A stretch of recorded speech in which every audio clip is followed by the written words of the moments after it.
Hey everybody, I'm Christopher Green. You're tuning into AMTV Alternative Media Television. I just put out a major video about to go viral. World War III, Obama airstrikes, Iraq prediction comes true. Of course, I did another video June 14th, 2014, just over about a month or two ago, predicting with a very strong opinion that Obama, the commander-in-chief's ulterior motive had always and has always been intervention in Iraq. And it's exactly why he allowed the spillover, the creation of ISIS, and this growing instability has been propelled by the American regime. Please watch this video, watch the previous one, share it everywhere across your social media networks, and make it viral. And the proof in the pudding that the global financial elite are behind this destabilization effort and this push for war, murder, and death is right here, folks, with the Dow Jones Industrial Average rallying hard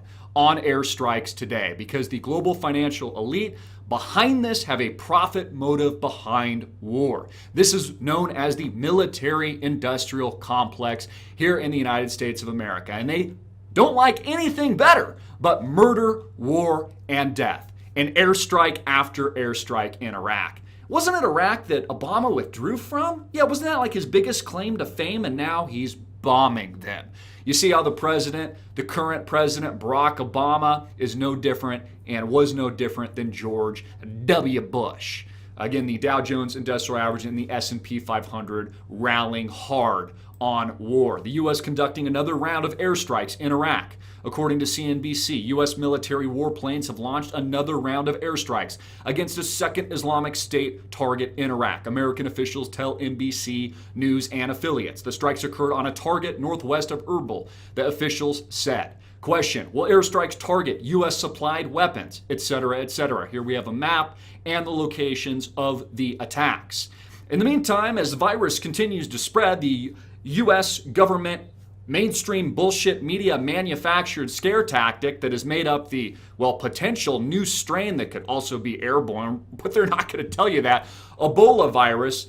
Wall Street is betting on cure. See how they create the problem, the Hegelian dialectic, problem, reaction, and solution, and then they profit within the billions and trillions of dollars on the same problems they created in the first place. Remember, it was your financial institutions and the big banks and the Wall Streeters that caused the collapse in 2008, and they profited on the upside and on the downside, just like they would profit from the eradication of millions via Ebola so they can vaccinate your dumb ass and the dumb asses that make up the American sheeple. And it's exactly why they're profiting from war in Iraq in these targeted, limited airstrikes that just happen to murder men, women, and children. And again, nobody's arguing, including myself, or defending Hamas, or defending Al-Qaeda, or defending ISIS, or defending terrorists or terrorist organizations anywhere in the world. I'm just proving a point that this has been manufactured, this has been engineered, and this is an organized attack. Just like the largest wealth transfer in the history of man was an engineered, manufactured event in 2008.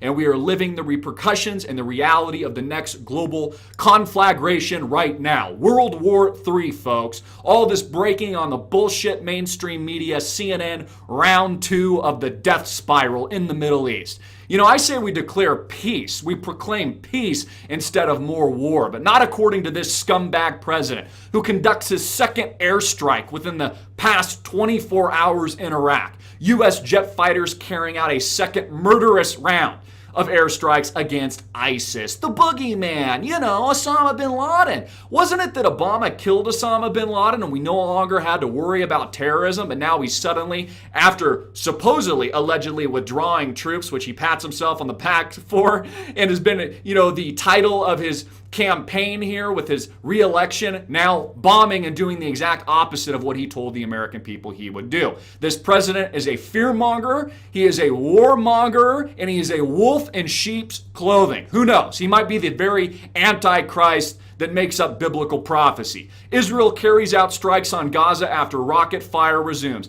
Notice how the conflagration continues. Notice how that not only is Gaza on fire, but also Iraq and Syria are presently on fire. Again, this is global destabilization. This is global war. All has to do with the U.S. dollar reserve currency, our global capital markets, and the global financial elite behind all of this. This is what we call the NWO, the New World Order. Order or the Illuminati or the global power structure or the movers and shakers of international finance. However you want to define them, these are the people behind these attacks, these gross strikes, this gross murder of innocent civilians, and this ongoing continuous destabilization effort in the Middle East for the benefit of these freaking scumbags. Not just on Wall Street, but in Washington, D.C. today. Get this out everywhere, make it viral, hard hitting it in your face, and I'm Christopher Green. Click the link below to support our sponsor.